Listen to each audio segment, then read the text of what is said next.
Hi, I'm Dr. Jim Fox. And I'm Dr. Janine Fox. And we're here today to kind of explain something to you that I'm sure you've probably had this test done before, but you probably still don't know what it is or what it means. It's called the Hemoglobin A1C. Oh, the diabetes test. Yeah, it actually shows a 3-month average of blood sugar. And some people know that, some people don't. But it is the way you gauge on how your sugar is being controlled in the long run. When you check your spot sugar, when you just check a sugar like one time, you're getting that 1 minute of that one day. That doesn't always tell you what's going on. So you need to know what your average is. And that's what a hemoglobin A1C is. But we're going to go in a little bit more depth and explain to you what it actually means. See, when you look at the hemoglobin on our red blood cell, we've got two proteins primarily, the hemoglobin A1 and the hemoglobin A2.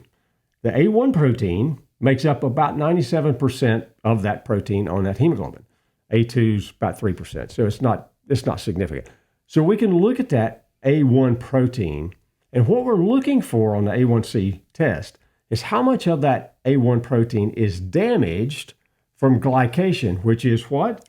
Which is exposure to sugar. Exactly. Sugar, actually, when you bake a cake, when it turns brown, that's glycation. Right. And the same thing happens in your body, but as you glycate on the inside, you damage things. Right. And so when you look at that A1C protein, and they'll tell you that, your hemoglobin A1C is 5.6%. That's great.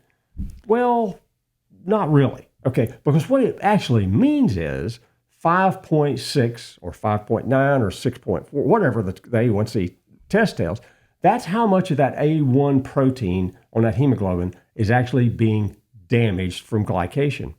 Like she said, it's browning from if you bake a cake. It's the same thing. That's glycation at 350 degrees for 30 minutes. When people tell me that when we do lab work and the people are 5.6, I always tell them they're 1/10 of a point from being pre-diabetic. Yep. So it's very, very, very close. Now, many people out there have doctors that tell them that, it's fine if you're pre-diabetic. It is not. There is much research out there that actually shows that you start getting damage at anything over about 5.5. And the thing about it is, when we're talking about damage, if it's damaging that A1 protein, well, what do you think it's doing to your, kidneys, eyes, heart, lungs? Yeah. It's damaging everything. Damaging those proteins. So it does damage to have your sugar high. And so that's why it's very important to keep your A1C down. Right. It's not important just to keep it under 7, like a lot of people have been told. If you're under 7, you're still diabetic. I always tell people, especially with type 2, type 1's a totally different story, but with type 2 diabetes, you can change it. It's changed with supplementation. It can be changed with diet. It can be changed with exercise. You can definitely change an A1C. We can, because we have it happen all the time. We do it every day. Yeah, we actually do. If we find a person that we've done lab work on and their A1C is 5.7, 5.7 puts you in that pre-diabetes range. It's not a place you want to be. We want to get you out of that range. So the first thing we're going to talk to you about is eating a real food diet and tell you how to go about that. There's a lot of details that goes into that. Too much for this short video. But knowing that test is telling you that, I'm damaging too much of my blood cells now, then I'm damaging other stuff, eyes, ears, everything, so to speak. And I want to change that. So we start changing our diet. There's some supplements. We tend to use things like, we've got a really great combo for people that product that was called glucose support formula. Got a lot of different things in it that helps you with controlling that blood sugar along with a good diet. Something like maybe even berberine, if we get in there. Berberine, we've got a berberine max. Ours is berberine max, and our product on the glucose support formula is actually called GSF on our website. Right. So it stands for glucose support formula, but it's actually called GSF. But those products help. But we always tell people there's no medication, no supplement around that is going to completely control your sugar without changing your diet. Exactly. So we always say diet change is number one. You've got to get rid of your simple sugars. You've got to get rid of a lot of the simple carbohydrates. That is what causes the sugar to go up. One of the things about that, when you start talking about changing your diet, we always tell you, I've got my, what I call my big five: bread, any bread; rice, it doesn't matter what color it is; pasta, potatoes, and cereals. I don't know how many people I get tell me that what they do before they go to bed at night, they have a bowl of cereal. The absolute worst thing you could possibly do if you're trying to control your sugar and so on. So it's just not a good thing to do. But we control our diet and we do maybe take some other products and so on to help us with that insulin resistance, because that A1C is telling you you're insulin resistant. That's one of the first signs that, yeah, it's coming. Now, we also, and when we test, we like to do a fasting sugar, we do the hemoglobin A1C, and then we also do your fasting insulin. That'll tell you really how insulin resistant you are.